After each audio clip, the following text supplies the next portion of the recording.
ఇందాక మనం చక్కని ఉత్పత్తులు కావాలంటే 3 రకాల్లో 2 రకాల గురించి, ఒకటి వాటర్ గురించి, 2 దేశీ విత్తనం గురించి తెలుసుకున్నాం.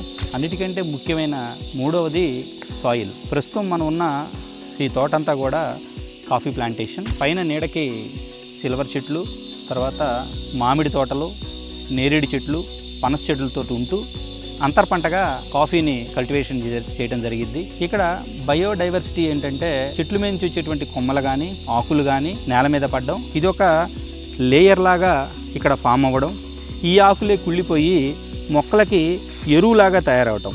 ఇప్పుడు కనుక మనం చూస్తే చక్కగా పైన లేయర్ని కనుక చూసినట్లయితే కింద ఎన్నో రకాలైనటువంటి సూక్ష్మజీవులు, నల్లటి మట్టి, పూర్తిగా సాయిలే ఎరువు కింద తయారై ఉంటుంది.